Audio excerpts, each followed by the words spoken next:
Welcome to another edition with my friend Carrie Pullaro with the Carrie and Gordon Show, sponsored by Boundaries and Brotherhood. And today we're going to be going over what we like to call the optimization trap, right? A lot of the times, optimization or anything else going on is like Miss Carrie is very big on the health, nutrition, the physicality of it.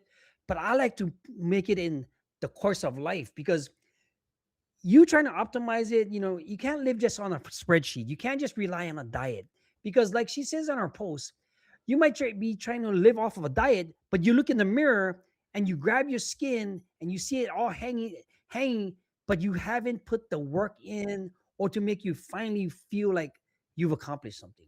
Carrie, I think so. We're gonna have to like 1 or 2 weeks. What you been up to, my friend?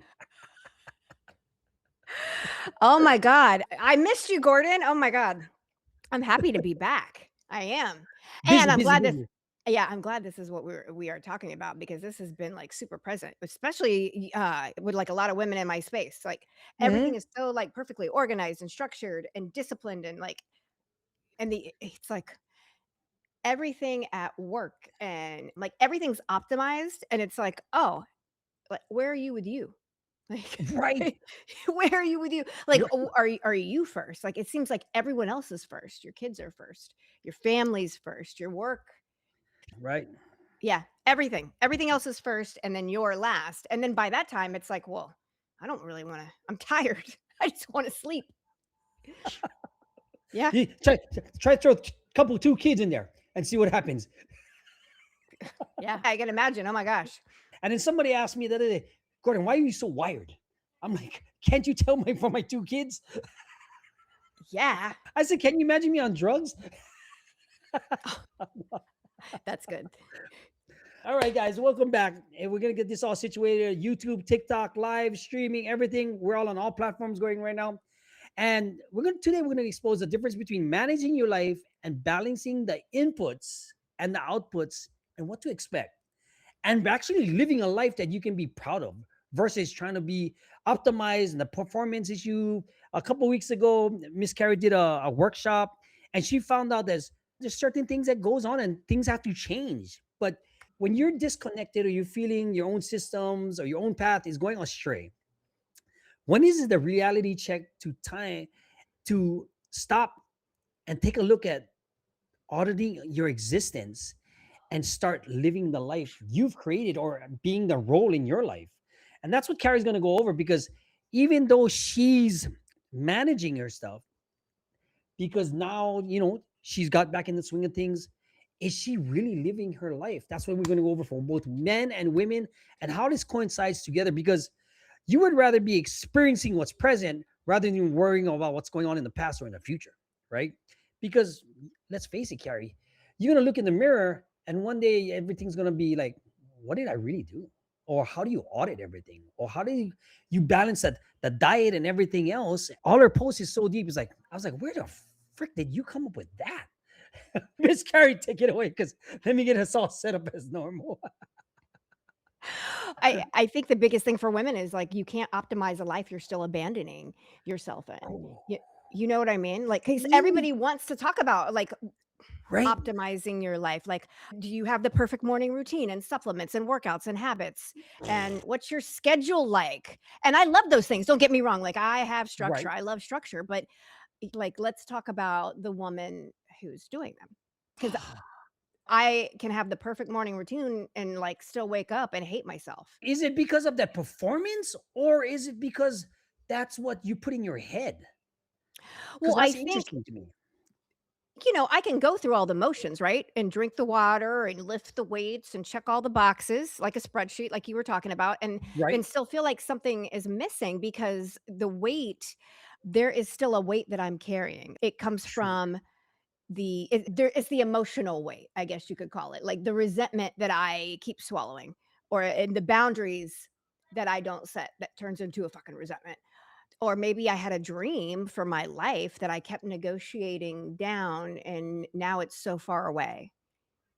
Or maybe it's just me getting honest with myself, you But know? where does it like when you talk about those things in your posts and stuff? Like if you're not following her, like I said, Miss Carrie Pullaro, and you look at the post, you mean, and why is it so deep to you? Because you measure everything through how is it physically, or is it because you're learning something at the same time? So are you asking me Yeah, personally? because that the post is so deep, right? When I look at the post, like I'll take this for example, like the biggest mistake women make when finally they decide to lose the weight, and it's not the diet, right? Because you're performing, right? At the same Yeah. time, well, like you said, you know, it's that you're not trying to discipline a body you secretly can't stand. It's because of what, right? Because and just Yeah, by so I used to think to myself all the time, like, "Okay, you need to hurry up, like, you gotta get your life together." But what I really meant was, like, I need more control. But what I didn't realize was that I didn't really need more control. Like, I needed more connection, and the connection I needed was with me. it's about to say, It wasn't about, "I don't need to add more shit to my calendar." at this point in life, you are trying to eliminate as much stuff as you can Yes, versus like putting more yep, on. remove the shit that's costing me myself. Done. Yes. See, Yeah. this is what I mean how deep Miss Carrie gets, right? Because you understand that like you could be doing the diet, do everything that's correct, do the exercise, look pretty, look good, everything from your side, from a female side. From a man's side, you want to provide, protect, all this other crap that goes on, but you're putting all this stuff like we did yesterday at our workshop. Then mindset has to change because at the end of it all, you're gonna get burnt out. And if you're not okay with the person in the mirror, you can, like you said, you can't run away from your own shadow, Oh my god. right? And I think people always I know I get a lot of questions about, like, "What do you mean? Like, what's costing me?" And I'm like, "Well, really what's costing you is your inability to get honest with yourself. That's really what it is. If we really Explain want that. because where you're not being honest about, let's say you're in a relationship that keeps you Okay. playing small and not speaking up and saying what you really want because you feel like you can't or that you're not important enough. Like, okay, well, why that relationship gets to go? Or if it maybe it's just a belief that you're not good enough. Shame, but shame's a Shame is big huge. one. Shame Shame huge. huge. And there was a long period of time that I was unwilling to get honest with myself around shame. It was like, "Well, I don't have any shame. What are you talking about?" But no, I was carrying shame around, and there's nothing wrong with recognizing that I'm carrying the shame, but it's what do I do with it? You know what I mean? Right. Like carrying the shame around, having an abortion, testing positive for herpes, maybe that relationship that didn't work out so well. Like carrying shame around that. And then I take it out on myself. But it's really just there's a story. I mean, at least for me, there was a story that says I had to earn rest and love, success, being chosen. Like all of that had to be earned. Like Mm. I didn't realize that I had the ability to choose at any time. Like this, it's your choice. Yeah, But 100%. worrying about the cool part is you named your that emotion of what you're gonna do. You the shame, the regret, all that other stuff, right? But you actually found out the power that you can control the narrative of it all. The 100%. narrative is what you control the narrative and you take back the pen of your life. Mhm. Whether you're hiding under diet, you're hiding under working out, where you're hammering 2 hours in the gym doing your booty work or your legs, but at the same time, you leave there and you feel like I'm still not enough. What the fuck? Right. And Oh, yeah, you know what I mean? and that's what I mean by I'm like, you can build the most beautiful life on paper, on On social paper. media, Yeah. and you can still feel like a fucking stranger inside of it, because Mhm. everything looks beautiful on the outside, but that's not how it works. But you never run away from yourself with that emotional attachment and feeling that you get, because it comes down to you always looking for certain things: attention, validation, covering up those old beliefs that you had. In fact, this is what we talked about yesterday, Carrie. We talked about, are you questioning those beliefs as what is ingrained in you, that from say your parents, your mom, your situations, an old boyfriend, an old relationship. It's like it comes back because every yes that you admitted to, like you says in your post, it has a cost, right? Yep. And it has like deeper costs. And then you start insulting yourself. You start doing things. Now, when you say those things, right, Carrie, how does it affect? womanhood, getting into relationships, finding the self-confidence for yourself to keep moving on, right? Because you coach a lot of women. Yeah. You know what's so funny is I was constantly having this conversation with people where they were like, because the workshop was called Rage and Release, and there were so many women, they were like, "I am just not an angry person," and I was like, "Y'all are so fucking adorable," and I'm not saying you gotta be a psychopath, like, you don't need to be on the fucking news slashing people's tires, like, that's not what I mean. What I mean is, like, the resentment that builds because you don't speak up for yourself. I was just about to say, are they for real? But as we went through it, they were like, "Oh my god, there was a lot in there that I didn't know I had," and I'm like, "Yes, welcome." Mm. It doesn't mean that you're a fucking psychopath. It just Right, right, means, like, right. Right. it's normal, like, everyone is going to have some anger and frustration, and it's our responsibility that we get to clear that and stay on top of it. Yeah, because like give an example. Give an example of like a situation that, so in case other viewers might be working at, because it does apply like all like the men watching the channel or the women watching this channel, watching the replay, they're gonna find out like, oh, that could have been me, or that could be my daughter. This is like I partner up with Miss Carrie because she can come up from a different angle where it's like something I would have not have been thought of, and which is great because it opens my eyes to the situations of me, my wife, the people I contact with, maybe a wife of a husband that I might be working with, or me and Doc might be working in like the relationship coaching, right? But it still makes a difference because when you see what Miss Carrie has to offer, it's like, whoa, okay, the angle is so different. How does that, how does that pertain to performing all the time, especially with what you just said with that example? Give me like a real world example that kind of like shocked you. Hmm. Yeah. Like you've been like, holy shit. After you said like, man, you guys are all angry. You thinking that you guys are all angry, but you just been so accustomed to just saying, oh, I'm not an angry person or whatever. Like you guys have just been delusional. Yeah.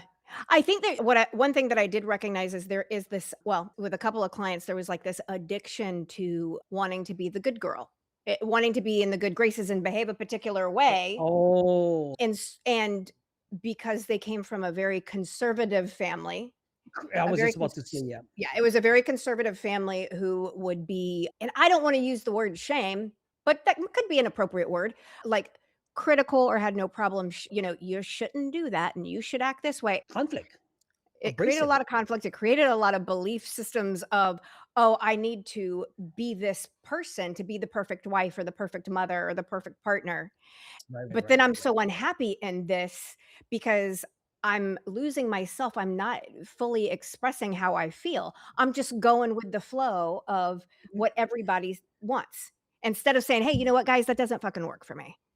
But then you're a rebel at heart anyway, right? You've been a rebel because of your childhood and stuff like that, because from your situation, your family trauma and stuff like that. What do you tell these women now? Or you wanted to say something? I'm sorry. Go Oh, ahead. no, and I'm just saying it like I mean, I think it's important that we get to express how we're feeling, and it doesn't mean we have to come out and, like I said, be crazy and yell and scream, and I think when people think of anger and rage, they think of, yeah, the lady on the news that made the news because she's crazy.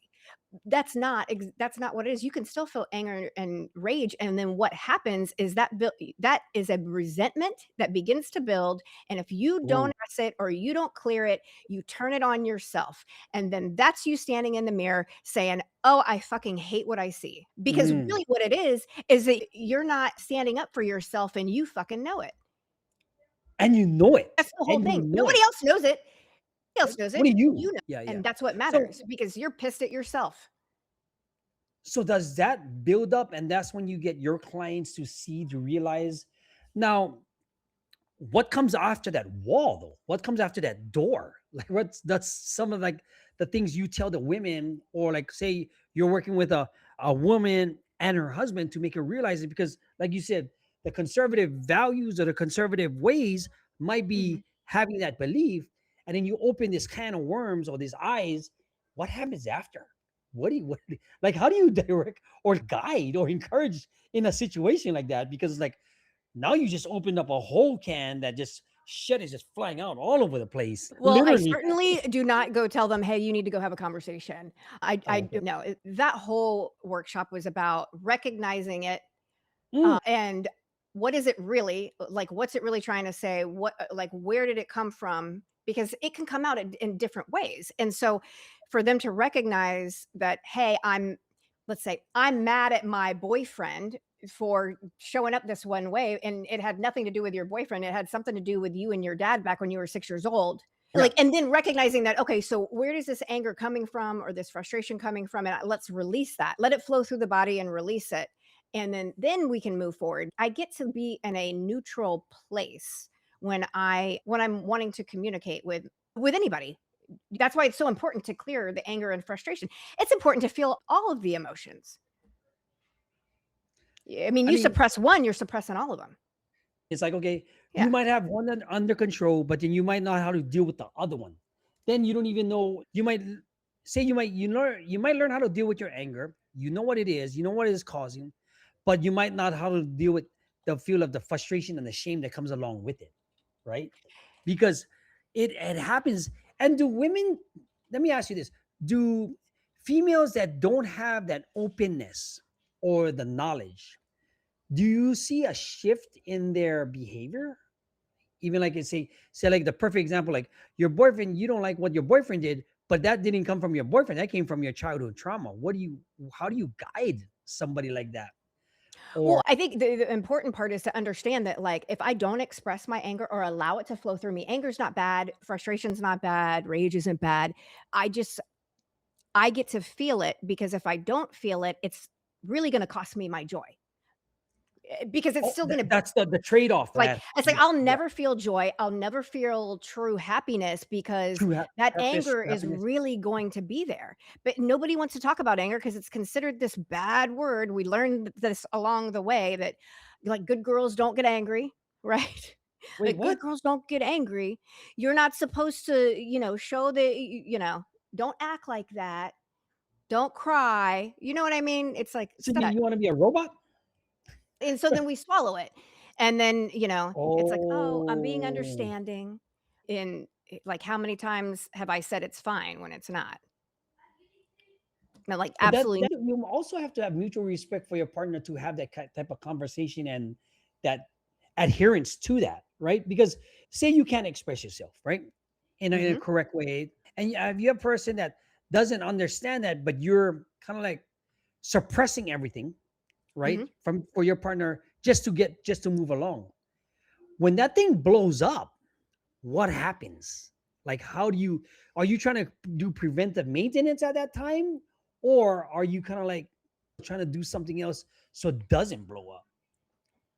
Oh, that was the whole purpose of the workshop was, "Hey, let's Mm, recognize this." Because there was a lot of conversation around not feeling joy, not feeling happiness, not liking how they looked, and I was just like as I started to really unwrap that, and I just thought about, okay, well, like, there's so many times we say, "Don't worry about it," and of course, like, we're gonna emotional weight equals physical weight. It ends up equaling that I if I think so. never address it. I I think mean, so. Emotional weight is even heavier. oh my god, yeah, and I'm gonna Yeah. feel it, I'm gonna see it, I'm gonna feel the resentment, I'm gonna feel the disappointment, and then I'm wondering, like, why am I not excited about my life? Why don't I like myself? Why can't I stand looking in the mirror? Do you know what I mean? Yeah. Yeah. The conversations that we were having around I don't like the way I look, I knew that it wasn't about not liking the way I look, it was like, "Okay, well, where are you mad at you?" Because you are mad at you, Somewhere. and you might think it's somebody else, but it's never about the other person, it's always about me. It's always about you. The other It's always person about is you. like, Yeah. I'm just grateful that they're there to reflect to me. But you was not always like that. Oh See, my that's the god, thing. no. You Yeah. was not always like that. And to Oh, no. realize all those like say attributes, mistakes, turmoils, pressures, tears, all that work through, working out, going through all this to like cover up everything. The emotional weight that you go through is so much heavier, but you're thinking the aspect of the external weight can cover up the emotional weight. And then once you do that audit, what happens? How do you find how do you find that emotional audit to make what actually matters? Because like I said, like I told, I still go back to Carrie, where it's like I call Carrie up. I'm like, shit, I thought I was fucking jacked up. But then now I see how she is now, where she's kind of glowing. She has that aura. She has that self purpose. She has, you don't have everything in control most all the time, but you have it at 80% of the time, right? Yeah, I mean, you're gonna be you human, you reactionary, you have emotion, you Yeah. have all this stuff. People gonna piss you off, but then to actually hold back, pull back, Hmm. how does that feel for you, and what you give that, and how do you give that to other of your clients? It Huge. feels amazing. And of course, I know I'm human. I'm going to have my moments. But it was realizing that the same place I was trying to bury my anger is the same place my joy lives. And it was just like, oh, It's two the same. they both are They together. they go together. Yeah. They go together. Yeah. It is And a more is it a more appreciative thing, or do you think it's a more control thing? I think now it's looking at it from a different perspective and being appreciative. And it's understanding that I can't shove down the parts of me that I believe are inconvenient because anger is inconvenient, right? I don't want to feel anger. Nobody wants to do that. But Kind of reactive. You don't be reactionary. yeah, it's like I can't shove those parts down and stay fully alive and excited about my life. Oh, that's a quote. How do you stay alive when you're not bogging everything down? It's like let me process the anger. Let me allow myself to feel it and let it flow out of my body. Like I don't have to give it meaning. It doesn't have to mean anything. I remember during I had a breakup, like this was years ago, but I remember having a breakup and I remember going through the grief of it all. And then it was like, oh my God, I was having all of this other grief come up that I knew had nothing to do with this breakup. And I wanted to give it a meaning. And then I remember like consciously saying, you know what? This is probably grief that you didn't feel when your grandparents Before, died, before. when your pets died, like all of these things that I never allowed myself to Ooh, feel because I was so that's afraid. interesting. But I didn't want to give it any meaning. I was just like, okay, allow this grief to come up and feel it and let it move and then move forward. And I felt so good because it didn't have to be attached to a story. I Yeah, I because can the write anything. relationship that you have with yourself now is so different, because you can reflect the relationship you have with other people, right? Because once you're content and happy with yourself, you get to smile, you have purpose, you have everything, you have nothing holding you back, no change. The perspective you have of yourself also portrays the energy you have on other people, right? And Mhm. then it comes back as a mirror 110-fold, Yeah, right? yeah. How does it change the destination? Well, I know what happens is like you begin to understand that the goal isn't I'm not trying to tell you to become angry. Like you don't need to become an angry woman. You get to become an honest woman. That's the difference. That's the That's a difference right big there. difference, huge Yes. difference.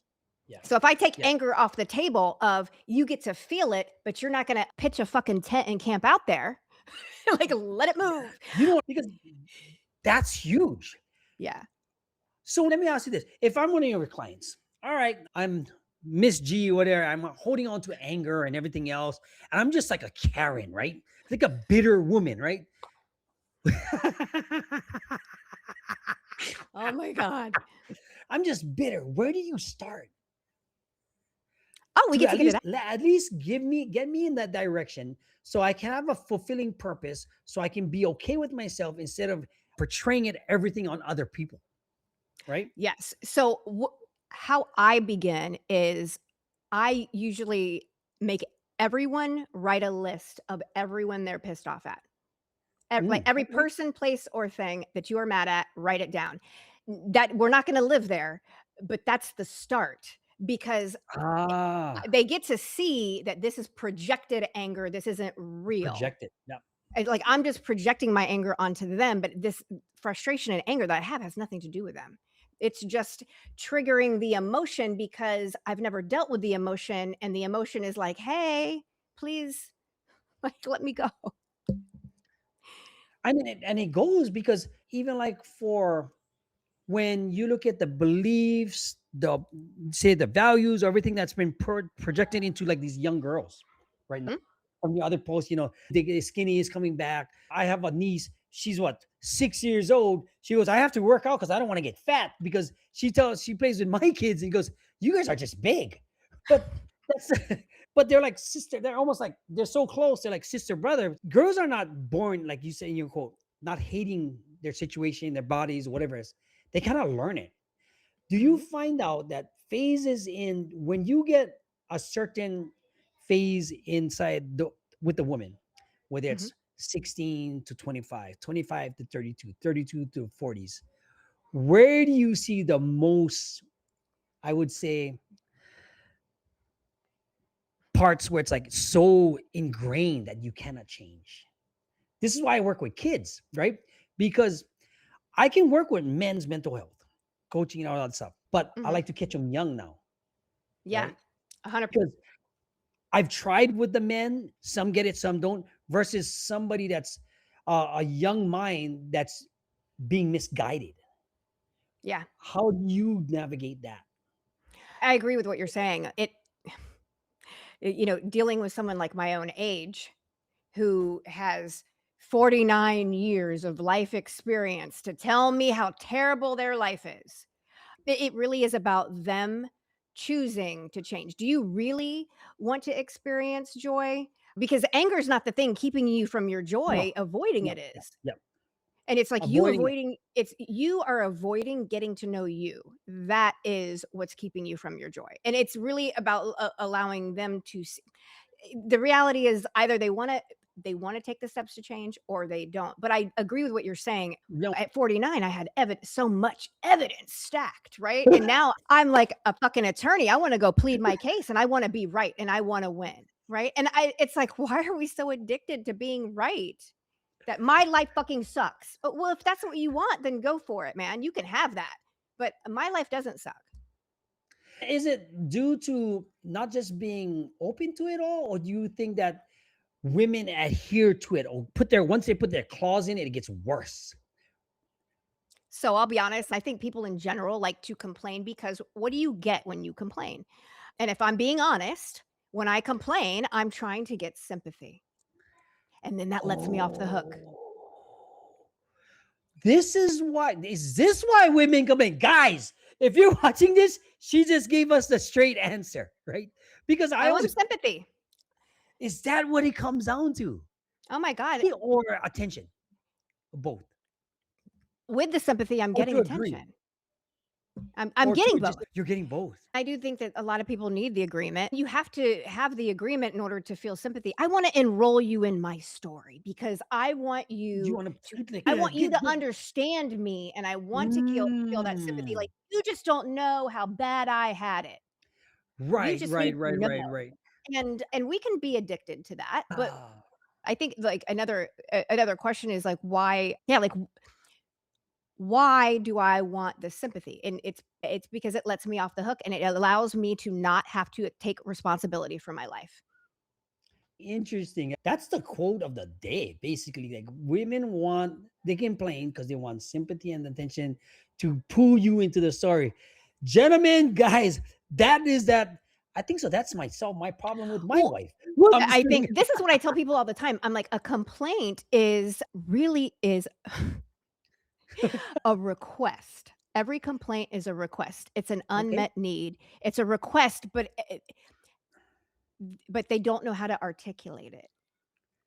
So if you could think of it Oh, from that perspective of every yes. complaint is an I unmet understand that. need and it is a request, Yeah. but I'm in a place that I can't articulate it in the most appropriate way that you would probably be enrolled to support me. I can roll with that.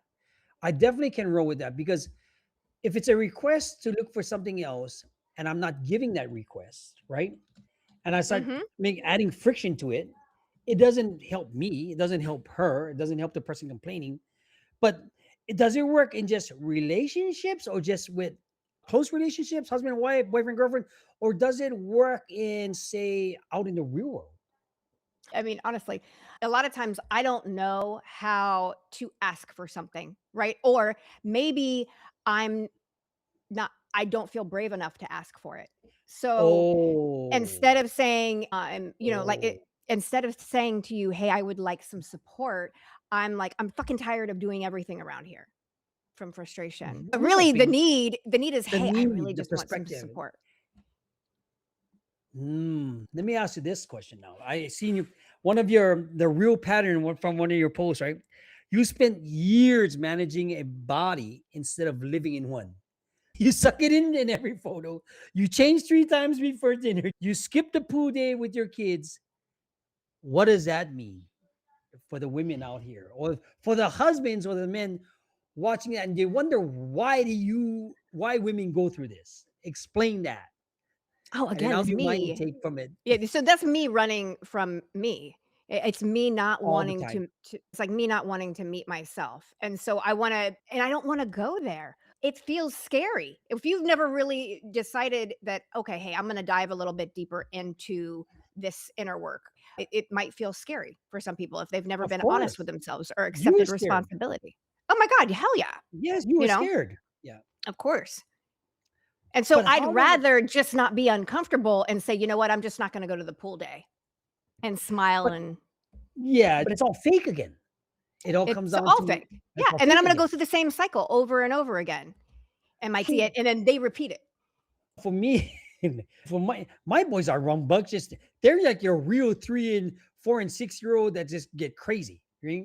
And everybody's like, it's like, where do they get the energy from? And then they look at me like, don't look at me.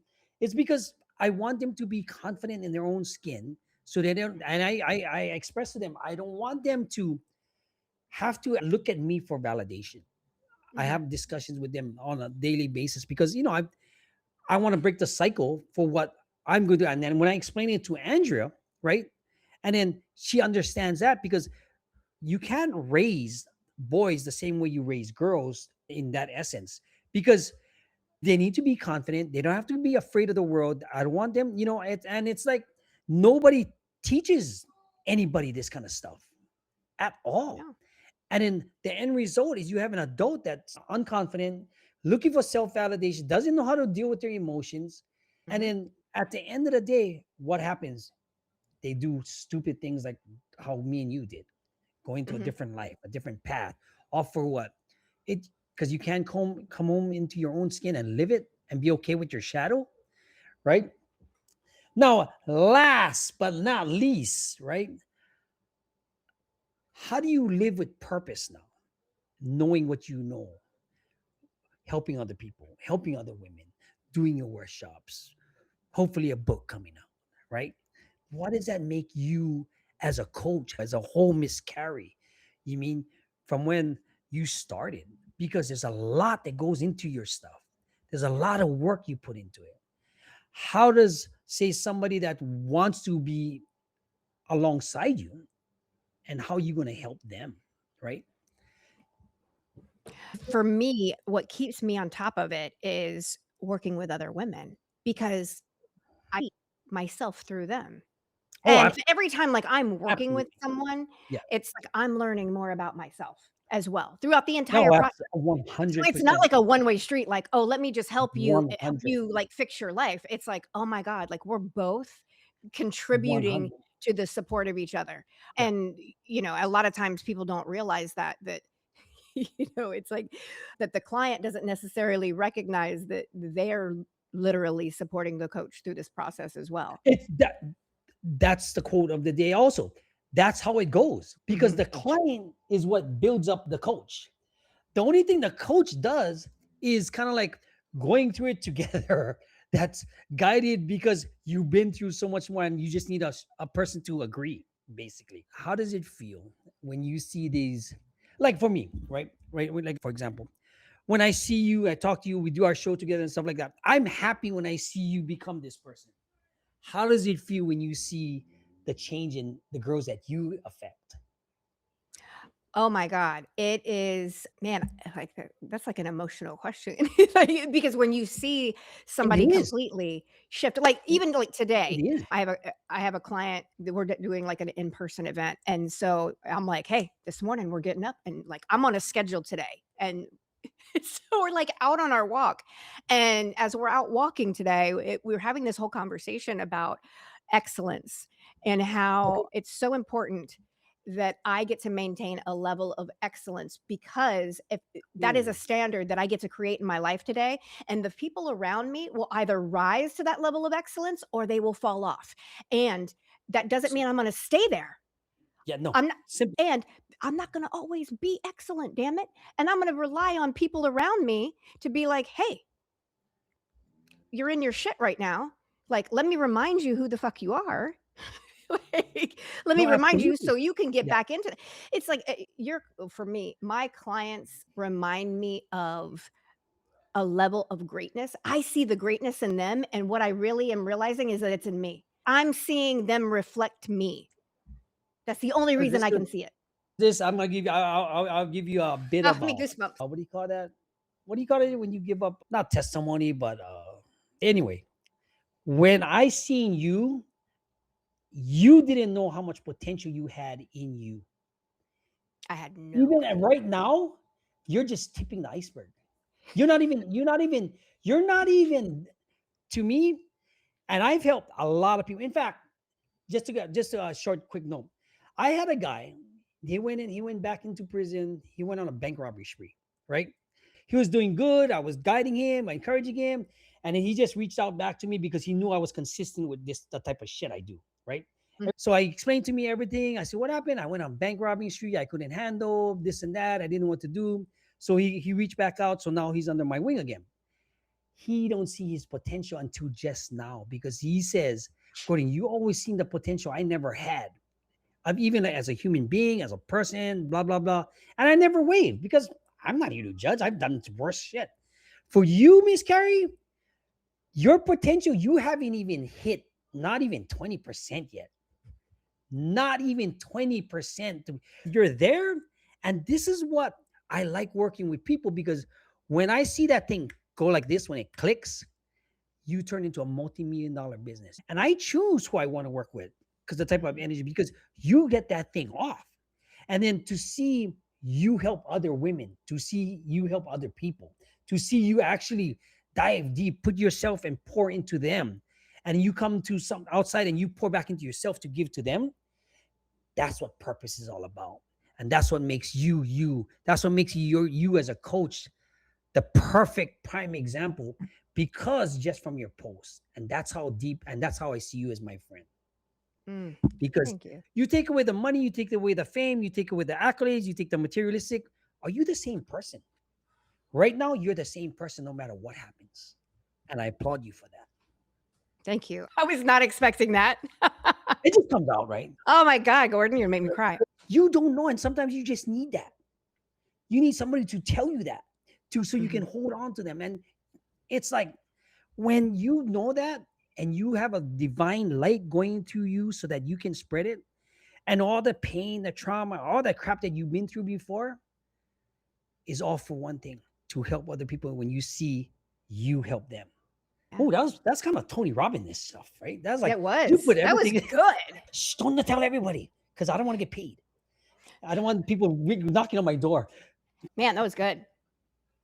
But then it goes to show the journey, the process, the post that you have, the help that you have, the relinquishing of emotions, the labeling of them, and letting go and living with the Mhm. purpose that you have. And that's why, if you're not following her I am 100%, she can help you in ways that you never seen just from her perspective because nobody will know her backstory or what she's been through. Right.